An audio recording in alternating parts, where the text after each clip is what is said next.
কে সেই ব্যক্তি যে উহুদের যুদ্ধে রাসূলুল্লাহ সাল্লাল্লাহু আলাইহি ওয়াসাল্লামের চাচা আরবের খ্যাতনামা পালোয়ান হামজা ইবনে আব্দুল মুত্তালিব রাদিয়াল্লাহু আনহুকে হত্যা করেছিল? কে সেই ব্যক্তি যে রাসূল সাল্লাল্লাহু আলাইহি ওয়াসাল্লামের অন্তরকে ক্ষতবিক্ষত করে দিয়েছিল? অতঃপর সেই ব্যক্তিই তার কাফারা স্বরূপ ইয়ামামার যুদ্ধে ভণ্ডনবী মুসাইলামাতুল কাজ্জাবকে হত্যা করেও মুসলমানদের ব্যথা সে প্রশমিত করেছিল। হ্যাঁ, সে ব্যক্তি হল আবু দাসামা নামে খ্যাত ওয়াহশী ইবনে হারব আল হাবশী। তার সেই নির্মম ও হৃদয় বিদারক ঘটনা যুগ যুগ ধরে স্মরণীয় হয়ে আছে। তার নিজ বর্ণনা থেকেই এই দুঃখজনক ঘটনাটি মনোযোগ সহকারে শুনুন। ওয়াহশী ইবনে হারব বর্ণনায় বলেন, আমি জৈনক কুরাইশ সর্দার জুবাইর ইবনে মুতিমের কৃতদাস ছিলাম। তার চাচা তুয়ামাই বদরের যুদ্ধে হামজা ইবনে আব্দুল মুত্তালিব রাদিয়াল্লাহু আনহুর হাতে নিহত হয়।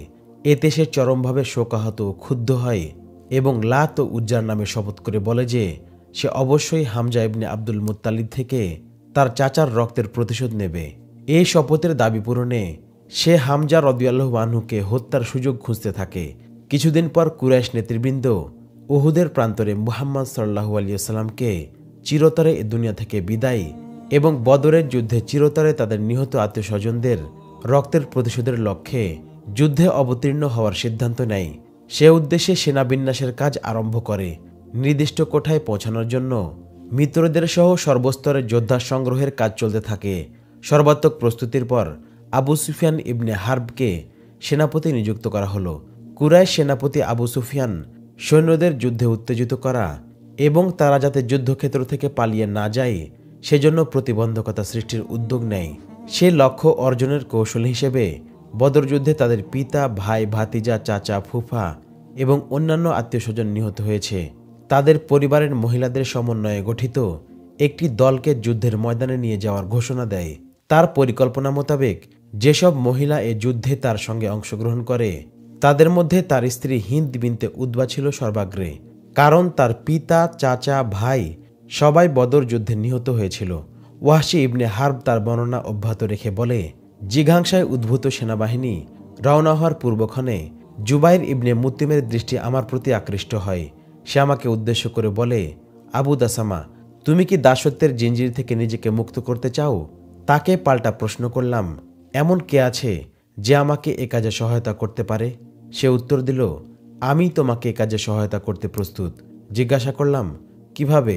সে বলল, মুহাম্মাদের চাচা হামজা ইবনে আব্দুল মুত্তালিবকে আমার নিহত চাচা তুয়াইমা ইবনে আদির পরিবর্তে হত্যা করতে পারলেই তুমি দাসত্ব থেকে মুক্তি পেয়ে যাবে। আমি বললাম, এ শর্ত পূরণে কে আমাকে জামানত বা নিশ্চয়তা দান করবে? সে উত্তর দিল, তুমি যাকে চাও তাকেই সাক্ষী নিযুক্ত করতে পারো, আর আমি জনসম্মুখের ঘোষণা দিতেও প্রস্তুত। উত্তরে বললাম, হ্যাঁ, এ কাজের জন্য আমি প্রতিশ্রুতি দিলাম। ওয়াহশী ইবনে হারব বর্ণনা করে যে আমি একজন হাবশী। অন্য হাবশীদের মতো অত্যন্ত দক্ষতার সঙ্গে বর্ষা নিক্ষেপে আমি ছিলাম শীর্ষে। আমার নিক্ষিপ্ত কোনো বর্ষায় লক্ষ্যভ্রষ্ট হতো না। আমার মুক্ত হওয়ার ব্যাপারে নিশ্চিত হওয়ার পর আমি বর্ষা হাতে কুরাইশ সৈন্যদের সাথে মিলিত হয়ে সৈন্যদের পেছন সারিতে মহিলাদের প্রায় কাছাকাছি স্থানে অবস্থান নিলাম, কেননা যুদ্ধ করার আমার কোনোই ইচ্ছা ছিল না। জয় পরাজয়ও আমার উদ্দেশ্য ছিল না। যখনই আমি আবু সুফিয়ানের স্ত্রী হিন্দার পাশ দিয়ে অতিক্রম করতাম কিংবা সে আমার পাশ দিয়ে অতিক্রম করত, সূর্যের আলোকছটায় আমার হাতের বর্ষার ঝিলিক দেখেই সে বলে উঠত, আবু দাসামা, হামজা ও তার ভাতিজা মুহাম্মদের উপর আমার অন্তরে যে ক্রোধের আগুন জ্বলছে তা একমাত্র তুমিই নির্বাপিত করতে পারো। কুরাইশ বাহিনী উহুদ প্রান্তরে পৌঁছলে উভয় পক্ষে এক রক্তক্ষয়ী যুদ্ধ বেঁধে গেল। আমি হামজা ইবনে আব্দুল মুত্তালিব রাদিয়াল্লাহু আনহুর সন্ধানে বের হলাম। আমি তাকে আগে থেকে চিনতাম। এমনিতেই হামজা কারো দৃষ্টির আড়ালে থাকার মতো ব্যক্তি ছিলেন না। আরবীয় বীর যোদ্ধাদের ন্যায় তিনিও পালক দ্বারা বিশেষভাবে তৈরি পালওয়ান মুকুট ব্যবহার করতেন। কিছুক্ষণ খোঁজাখুঁজির পরই হামজাকে পেয়ে গেলাম। বিশালাকায় শক্তিশালী উট গর্জে উঠলে যেমন তার চারপাশের লোকজন ভয়ে ছুটাছুটি করে, তেমনি তার তলোয়ারের আঘাতে তার দুপাশের শত্রুরা একের পর এক কচুকাটা হচ্ছিল। এমনকি সামনে কেউ দাঁড়াতেও সাহস পাচ্ছিল না। তাকে কেউ আঘাত হানতে সমর্থ ছিল না। আমি দূর থেকে তাকে আঘাত হানার উদ্দেশ্যে তীক্ষ্ণ দৃষ্টি রাখলাম। কোনো গাছ বা উঁচু টিলার আড়ালে লুকিয়ে থেকে আমি তার কাছাকাছি পৌঁছানোর অপেক্ষায় থাকলাম। এ মুহূর্তে সিবায়া ইবনে আব্দুল উজ্জা নামক অশ্বারোহী কুরাইশ যোদ্ধা অগ্রসর হয়ে হামজা রাদিয়াল্লাহু আনহুকে চ্যালেঞ্জ করে উচ্চস্বরে আহ্বান করতে লাগলো, হামজা, সাহস থাকলে আমার সামনে এসো, এসো, সাহস থাকলে আমার সামনে এসো। হামজা রাদিয়াল্লাহু আনহু তার চ্যালেঞ্জ গ্রহণ করে হুঙ্কার দিয়ে বলে উঠলেন, হে মুশরিক সন্তান, এসো, আমার সামনে এসো। দেখতে দেখতে হামজা রাদিয়াল্লাহু আনহুর তরবারির আঘাতে সে মাটিতে ছিটকে পড়ল এবং তার সামনেই রক্তাক্ত দেহ ছটফট করতে লাগল। এ সময় হামজা রাদিয়াল্লাহু আনহুকে আঘাত করার মোক্ষম সুযোগ হিসেবে বেছে নিলাম, তার দিকে অগ্রসর হতে থাকলাম। আমার বর্ষাটি ভালোভাবে দেখে নিলাম। বর্ষার ব্যাপারে নিশ্চিত হওয়া মাত্রই তা তাঁর দিকে সজোরে ছুঁড়ে মারলাম। সাথে সাথে তার তলপেটের সম্মুখ দিয়ে ঢুকে পিছন দিয়ে বের হয়ে গেল। এ অবস্থাতেও তিনি 2 কদম আমার দিকে অগ্রসর হলেন এবং শেষ পর্যন্ত পড়ে গেলেন। আমি ততক্ষণ পর্যন্ত মাটিতে তার দেহকে বর্ষাবিদ্ধ রাখলাম যতক্ষণ পর্যন্ত তার মৃত্যুর ব্যাপারে নিশ্চিত না হলাম।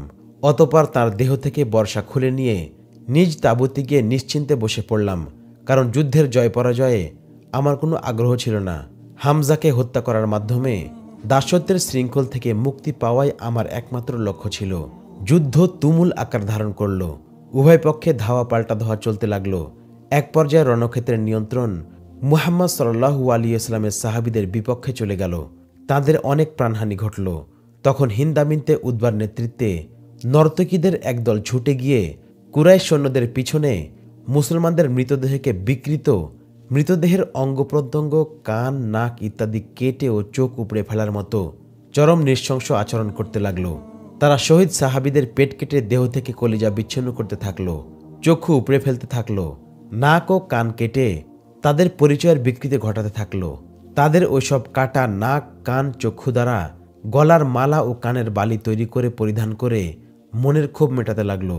আবু সুফিয়ানের স্ত্রী হিন্দা তার গলার সোনার হারখানি এবং শহীদদের কর্তৃত নাক কানের তৈরি মালা ও বালা আমাকে পরিয়ে দিয়ে বলল, এগুলো তোমার হে আবু দাসামা, এগুলো তোমার, এগুলো তুমি ভালো করে সংরক্ষণ করো, কারণ এগুলো অতি মূল্যবান। উহুদের প্রান্তর শান্ত হলে এবং যুদ্ধ থেমে গেলে কুরাইশ বাহিনীর সাথে আমি মক্কায় ফিরে আসি। জুবাইর ইবনে মুতিম আমার প্রতি খুশি হয়ে তার প্রতিশ্রুতি পূরণ করে আমাকে দাসত্বের শৃঙ্খল থেকে মুক্ত করে দেয়।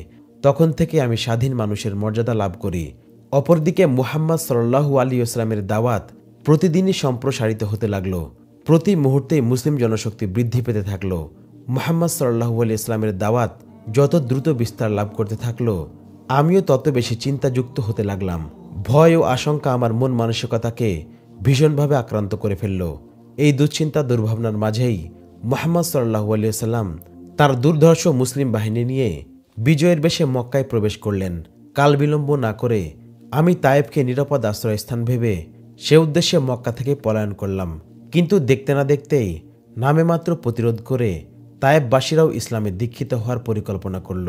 তারা মুহাম্মদ সাল্লাল্লাহু আলাইহি ওয়াসাল্লামের সাথে দেখা করে তায়েফবাসীদের ইসলামে দীক্ষিত হওয়ার সংবাদ অবগত করার জন্য এক প্রতিনিধি দল মনোনীত করল এবং তাদের মুহাম্মদ সাল্লাল্লাহু আলাইহি ওয়াসাল্লামের নিকট প্রেরণের সিদ্ধান্ত গ্রহণ করল। এ দেখে আমি ভীষণ চিন্তিত হয়ে পড়লাম ও চতুর্দিকে অন্ধকার দেখতে লাগলাম। সুবিশাল পৃথিবী আমার জন্য সংকুচিত হয়ে এলো। পলায়নের সমস্ত পথও বন্ধ হয়ে গেল। চিন্তা করতে লাগলাম, সিরিয়ায় পলায়ন করব নাকি ইয়েমেনে নাকি অন্য কোনো দেশে। ভেবে কোনো কুল কিনারা পাচ্ছিলাম না। আল্লাহর শপথ, প্রতিনিয়ত আমি যেন শ্বাসরুদ্ধকর অবস্থার মধ্য দিয়ে দিনাতিপাত করছিলাম। এমত অবস্থায় এক ব্যক্তি তার পরামর্শের হাত আমার দিকে বাড়িয়ে দিল। সে আমাকে বলল, তোমার জন্য আফসোস ওয়াহশী, কেন তুমি দুশ্চিন্তায় ভুগছ? আল্লাহর শপথ, কোনো লোক ইসলাম গ্রহণ করলে মুহাম্মদ সাল্লাল্লাহু আলাইহি ওয়াসাল্লাম তাকে কখনো হত্যা করেন না। তার এই অভয়বাণী শুনে অন্য কোনো দেশে পলায়নের পরিকল্পনা পরিত্যাগ করে মদিনায় গিয়ে মুহাম্মদ সাল্লাল্লাহু আলাইহি ওয়াসাল্লামের খিদমতে আত্মসমর্পণ করায় শ্রেয় মনে করলাম। মদিনায় পৌঁছে অত্যন্ত সতর্কতার সাথে তার অবস্থান সম্পর্কে তথ্যাদি সংগ্রহ করতে আরম্ভ করলাম। জানতে পারলাম যে তিনি মসজিদে অবস্থান করছেন। মসজিদে প্রবেশ করে অত্যন্ত সতর্কতার সাথে ভীত ও সন্ত্রস্ত মনে তার দিকে অগ্রসর হতে থাকলাম।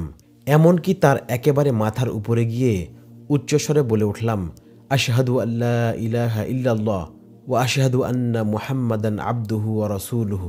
কালেমা শাহাদাতের আওয়াজ শোনা মাত্রই রাসূল সাল্লাল্লাহু আলাইহি ওয়াসাল্লাম আমার দিকে দৃষ্টি তুলে তাকালেন। আমাকে দেখেই তিনি তার দৃষ্টি অন্যদিকে ফিরিয়ে বললেন, তুমি কি ওয়াহশী?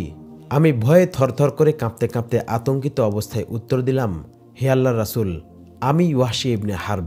আমার উত্তর শুনে তিনি বললেন, বসো, আমাকে বর্ণনা দাও কিভাবে হামজাকে হত্যা করেছ। রাসূল সাল্লাল্লাহু আলাইহি ওয়াসাল্লামের নির্দেশ মোতাবেক তার কাছে বসে হামজা রাদিয়াল্লাহু আনহুকে হত্যার পুরো ঘটনা বর্ণনা করলাম। বর্ণনা শেষে তিনি খুবই বিরক্তভাবে আমার থেকে অন্যদিকে মুখ ফিরিয়ে নেন এবং বলেন, ওয়াহশী, তোমার মুখকে সর্বদা আমার নজর থেকে দূরে রাখবে, এরপর থেকে কখনো যেন তোমাকে আমি না দেখি। ওয়াহশী বলেন, এরপর থেকে আমি সর্বদাই রাসূলুল্লাহ সাল্লাল্লাহু আলাইহি ওয়াসাল্লামের দৃষ্টি এড়িয়ে চললাম, যেন তার নজর আমার উপর না পড়ে। সাহাবাদের গণমজলিসে রাসূলুল্লাহ সাল্লাল্লাহু আলাইহি ওয়াসাল্লাম সম্মুখভাগে অবস্থান নিলে আমি তার পিছনে গিয়ে বসতাম। রাসূলুল্লাহ সাল্লাল্লাহু আলাইহি ওয়াসাল্লামের ওফাত পর্যন্ত এভাবেই তার নজর এড়িয়ে চলতে থাকলাম। ওয়াহশী ইবনে হার্ব তার পরবর্তী সময়ের ঘটনার বর্ণনা দিয়ে বলেন, ইসলাম গ্রহণ করলে পূর্ববর্তী পাপ মুছে যায়। ইসলামের এ মর্মবাণী খুব ভালো করে জানা সত্ত্বেও কৃতকর্মের জন্য আমি সর্বদাই নিজেকে অভিশপ্ত মনে করতাম। আমি ইসলাম ও মুসলমানদের যে কি অপরিমেয় ক্ষতি সাধন করেছি তা ভেবে আমি সর্বদাই উৎকণ্ঠিত থাকতাম। সেই মহাপাপের কাফফারা কিভাবে আদায় করা যায় সেই সুযোগের অপেক্ষায় ছিলাম। রাসূলুল্লাহ সাল্লাল্লাহু আলাইহি ওয়াসাল্লামের ইন্তেকালের পর আবু বকর সিদ্দিক রাদিয়াল্লাহু আনহুর উপর খিলাফতের গুরুদায়িত্ব অর্পিত হল। মুসাইলামাতুল কাজ্জাব নামক এক ভণ্ড নবুয়তের দাবি করলে বনু হুনাইফা গোত্রের লোকজন ইসলাম ধর্ম ত্যাগ করে মুরতাদ হতে লাগল। খলিফাতুল মুসলিমিন আবু বকর সিদ্দিক রাদিয়াল্লাহু আনহু বনু হুনাইফা গোত্রের জনগণকে পুনরায় ইসলামে দীক্ষিত হওয়ার আহ্বান জানান। তারা তার আহ্বানে সাড়া না দিলে বাধ্য হয়ে তিনি ভণ্ডনবী মুসাইলামাতুল কাজ্জাবের মোকাবেলার উদ্দেশ্যে জিহাদের ডাক দিলেন। সামরিক প্রস্তুতি আরম্ভ হল। এবার আমি মনে মনে আল্লাহর শপথ করে বললাম, ওয়াহশী, এবার তোমার একটা সুবর্ণ সুযোগ, একে সুবর্ণ সুযোগ হিসেবে গ্রহণ করো। এ সুযোগ যেন কোনো ক্রমেই তোমার হাতছাড়া না হয়।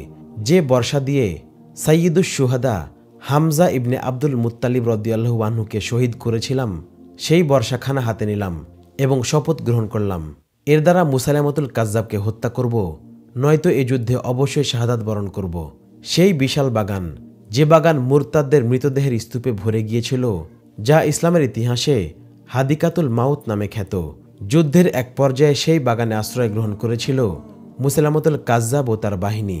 মুরতাদদের ওপর যখন মুসলিম বাহিনী ঝাঁপিয়ে পড়ল এবং তাদের প্রতিরোধকে ছিন্ন ভিন্ন করে ফেলল, সে মুহূর্তে আমি মুসাইলামাতুল কাজ্জাবকে খুঁজতে আরম্ভ করলাম এবং তাকে দেখতে পেলাম যে সে তলোয়ার হাতে দাঁড়িয়ে আছে।